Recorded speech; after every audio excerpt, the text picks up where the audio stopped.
we should be talking about your record, Lightship. So it's coming out on January 21st. Yeah. And it's your first one in a few years. So let's start out by just talking about why it's taken you so long and kind of the build-up. Is there a backstory to the record? Yeah, it is. Well, it's taken long because I do so many different projects, and so does Guy Sigsworth, who I wrote the record with. Right. So I've written film scores for in Norway and a few short films, and I've also done released one film score called Mariana's World. So I've been busy doing that, and also I'm very engaged in fighting for composers' rights. Right. So I've been doing that, and in between all of this, I've been writing the album. Okay. And with my sort of regular visits to London, we've been writing every now and then in between all the other things.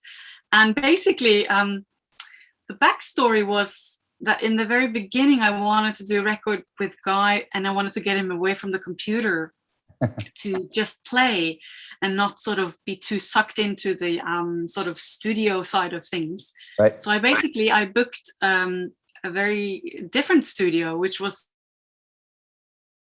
London in the Docklands, and it's really big lightship. There are people living on the ship as well, and it's been renovated into a studio years ago, and it's basically just like a fantastic environment and location, and it's just very inspiring. So I thought like we could start the album there, just playing and recording ourselves, just kind of jamming and trying out things. And the live room was quite separate from the control room, so I really managed to get Guy just to be playing and trying out different things. He also brought his clavichord, and we also hired a cellista that so when we got a cellist friend in to come and play, and there was a piano there, and we put up some plate bell drums, and we kind of just like had a little fun, basically. Just that's all right. To be fun. Exactly. To brainstorm ideas.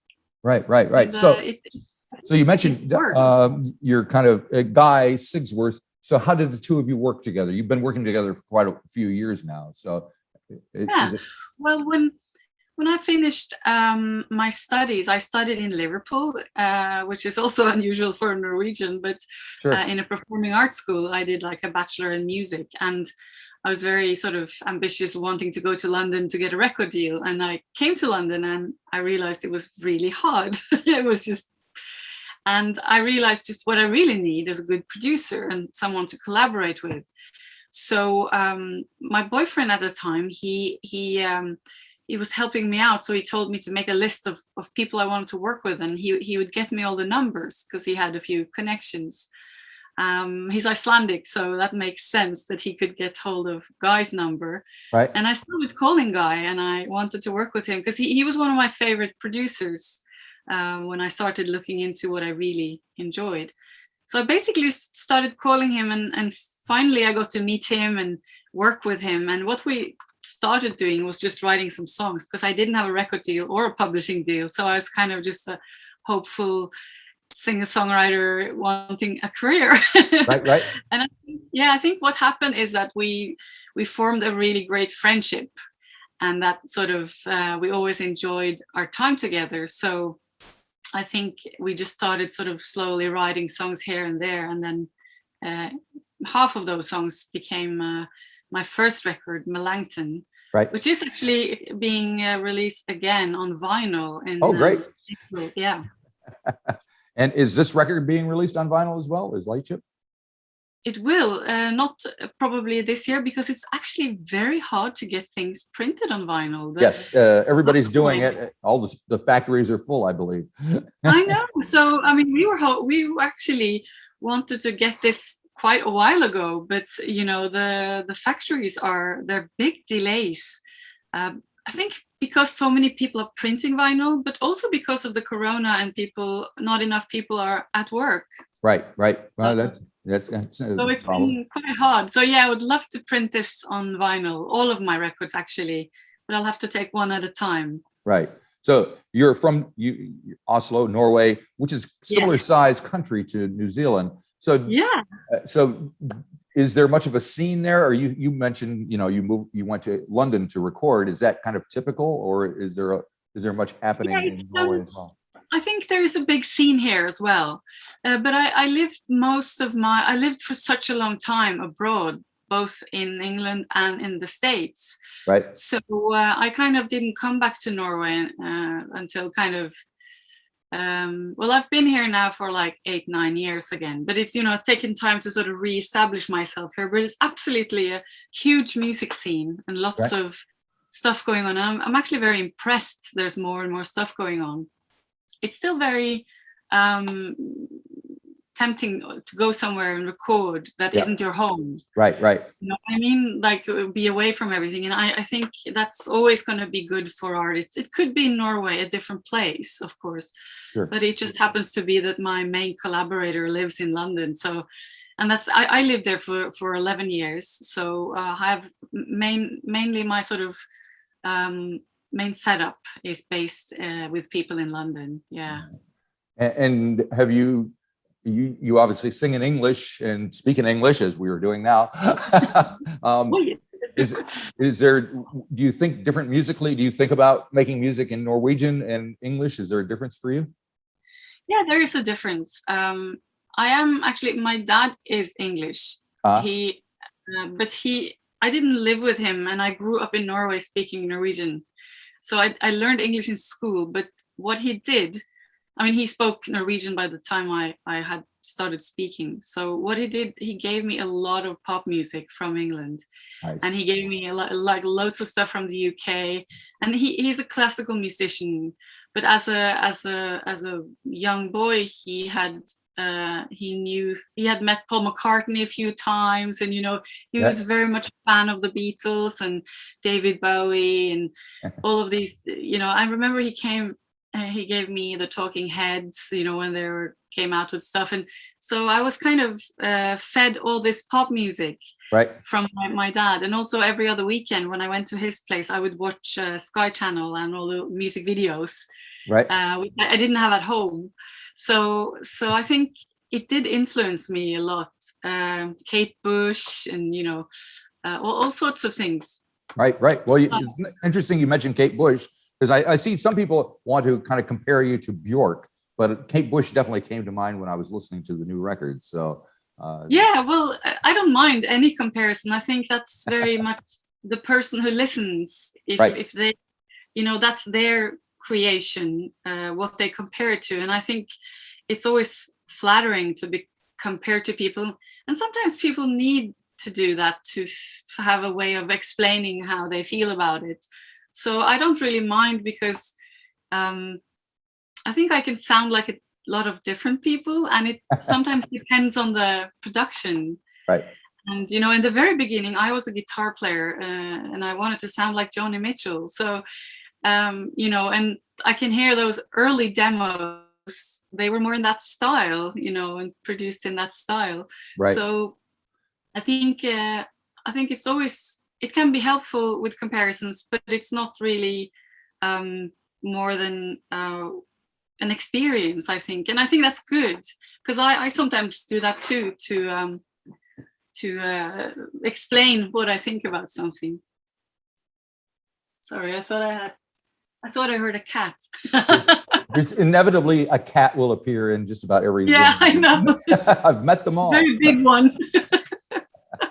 Excellent. Now, getting to the album itself, I was watching a video, "Dream Her to Life," which, in fact, what we'll do, I'll edit some of the video in as we're talking about it. So there's a lot of color, and so in addition to the music itself, there seems to be something that you're doing visually or thinking about. So tell me how those two elements work together for you. Yeah, well, I've always been very interested in the visual aspect of it. Like I said, very early I started watching music videos, and it was kind of, especially in the late 80s, when it was huge, it was what it did. And I always loved that. And I kind of, that's the best thing about YouTube in a way is that the music video kind of came back. The earth will yield, confetti will dress the field, I'll spin the wheel. And because MTV kind of stopped showing music, they showed reality shows. So I love watching music videos and having something visual with the music. And I think that's also why I love making film scores, because I love the sort of picture and music together. Yep. It's kind of a real passion. And Guy Sigsworth, he is my sort of creative director, and he does all my visual content, my record covers and my posters, my videos and so on. And he was that boyfriend who gave me all the telephone numbers. Okay. So we're now just very good friends and working together. So he's been part of the whole journey, and he understands what I like, and I also completely trust his sort of judgment. And he's very creative. I'm very impressed of things he manages to do with very tight budgets and quite sort of organic solutions that actually look really good. Sometimes I'm like, oh wow, that looks like outer space, and it's like, right. Oh well, it's some paint I put on some textile and I shook it up, and it's like, okay. And the face painting, is there any significance to what is like there's lines on your face and all that? Is that? I just kind of I've always loved like theater makeup. Right. I went to drama school for 1 year when I wanted to be an actress when I was like 19. And I learned theater makeup. And I feel a bit like, why limit yourself to the typical sort of beauty makeup? And I think I've been inspired more and more by just trying other things. And I sometimes cut out pictures from fashion magazines and stuff like that, where there's a bit more brave sort of makeup with lines and stuff, and I just like how it looks. So it's more of a sort of just a visual statement. Okay. And the song itself, "Dream Her to Life," do you have anything you can tell me about that? Yeah, it's inspired by this circular runes by I don't know if I say his name right, but the Argentinian writer Borges. And Guy introduced me to that, the circular ruins, and it is about this man who is very lonely and dreams up a person to be with, and then realizes that he himself has been dreamt into life by somebody else, and it becomes this sort of, and I love that sort of imaginative sort of aspect of being dreamt into life. I dream a lot myself at night. I have like long movies going. Sometimes exhausted when I wake up. But I just love that thing of like dreaming something into life that you want in your life in a way. So it's a little bit between sort of reality and imagination. So I was just kind of spinning further on that idea. And it's also a little bit like to do with sort of Mother Earth in a way, it's like nature and sort of what is real and what is not. I kind of like that sort of exploring those things, and I think it goes well in music and visuals. Gotcha. Yeah. The album starts with a song called "Come Back," which features the cellist Ian Burge, I think his name is, and then there's also an instrumental track called Alta, which is the cello song. So obviously you have an affinity for the cello. Tell me about it. Absolutely. Yeah, it's an instrument I wish I actually learned to play myself. I just love strings, and I think I love the deeper end of the strings. So cello becomes a sort of natural favorite. It's just the expression and the tone, and when he layers it, it's so sensitive. And poor Ian, when he came to the Lightship, he had his leg in a cast. Oh no! With his, like his toes peeping out, and it was winter, and we had to like help him down into the boat because it was really narrow stairs, and he just played so beautifully, and it just feels right. You know, I like orchestral sounds because like Melanchthon had an orchestra on it, so right. It's my way of scaling down. Gotcha. But and also we had this idea of having kind of a featured instrument on every track, or a featured sound, you know, like a synth sound. So Yep. on Comeback and Alta, it is the cello. It's the only two songs that has the same instrument featured because it was just so beautiful that that we wanted him on both of the tracks. And Alta is actually a place where me and Guy, we've been there 2 or 3 times to workshops and gigs up north in Norway, and it's such a magical place, and it's really cold and covered in snow. And you know, we were doing this songwriting workshop with people from Lapland and Sami people, and it was just I think both Guy and I, we felt that this track was sort of, it's a bit dark and Arctic. You know, it sparkles in the snow, but it's like really dark as well. So it felt like a Nordic noir. You know, very good. Well, Scandi Noir is kind of a TV. Exactly. Yeah. So there you go.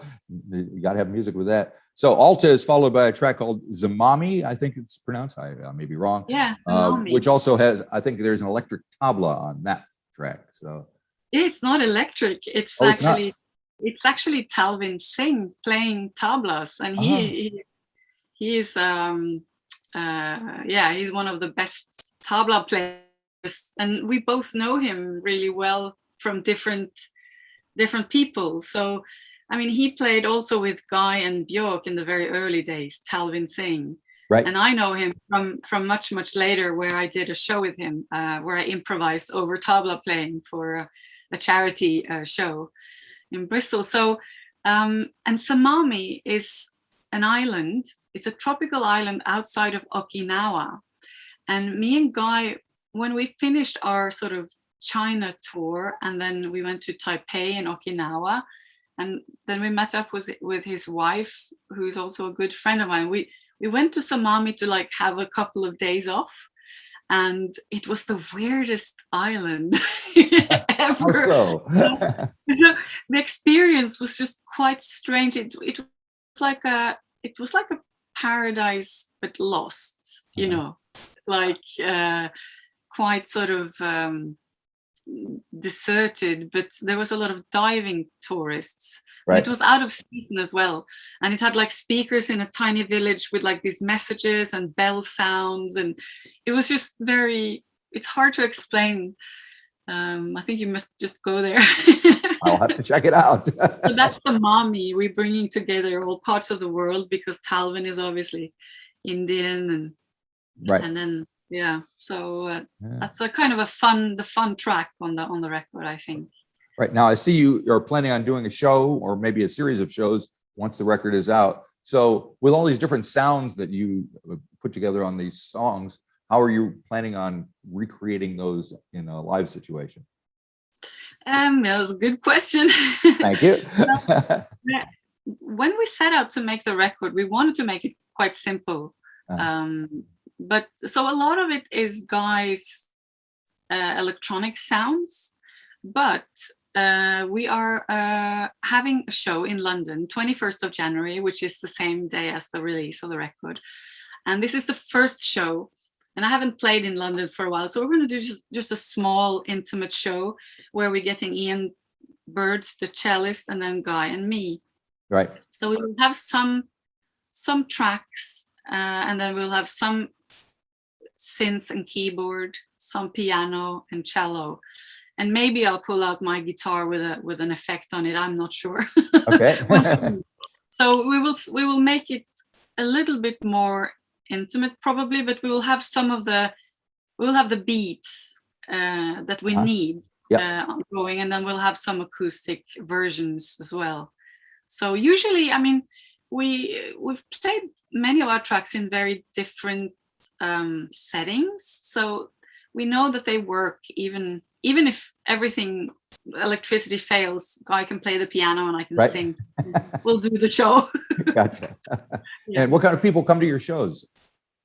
It's all sorts of people. I'm quite impressed of the sort of age range. Right. It's quite. I'm now appealing again to quite young people, which is, some people write me and say, well, my mom used to sing Unlike Me to me when I was a child. And I'm like, wow. And that's really sweet. But, I had a lot of songs in Grey's Anatomy, which is this US show. Yep. And that's kind of one part of my fans from that setting. Yep. And then I have a lot of fans who discovered me through Rakes Up, who I did a few songs with in 2005-06. Right. And then also through sort of Guy and Imogen Heap and the more sort of electronic side of things. Yep. So I think it's really a mix of people, which I'm really grateful for, because some people are more interested in my lyrics and my voice, and some people are like, why didn't you have the beat when you when you did that song? And I'm like, well, it works without the beat, Yeah. I see. So we'll wrap up with talking about this. The last song on the album is called Starlight Fires, and I think there's a video there where you're more floating around and stuff. So tell me a little bit about that, if you can. And you'll never know if we could light the starlight fires.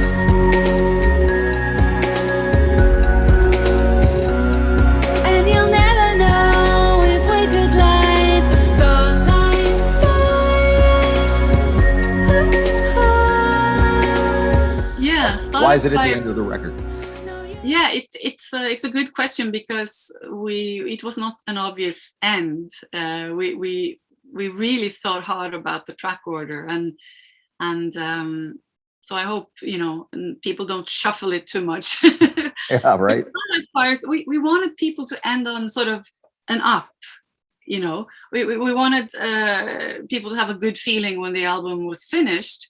And I think Starlight Fires really represent the record very well, because it starts very sparse and it's quite sort of a little bit fairy tale-y, with, for me, in being in kind of a magical forest or out in the nature. And then it's a little bit flirty as well. And it ends up with kind of a very celebratory feeling. And I think I just really loved people walking away from the record with that feeling. We talked about other options, but this felt right for us, because it kind of sums up the record a little bit, and then you can just go to the beginning and listen again. There you go. Circle. Very good. Yes, exactly. Well, I hope the show goes well on the 21st and the record release goes well, and eventually it shows up on vinyl. Come down to New Zealand whenever you get a chance. We'd love to have you down here. I would love to come to New Zealand, and I will let you know. We're not streaming this show, but we will be streaming great. other shows. So we'll let you know. Please do. When that happens. That would be awesome. Yep. Great to see that. All righty. Well, stay warm and healthy and all that stuff up there in the cold north. And thank you for talking to me. Thank you, Marty. It was nice to talk to you. You too. All right. Thanks. Bye.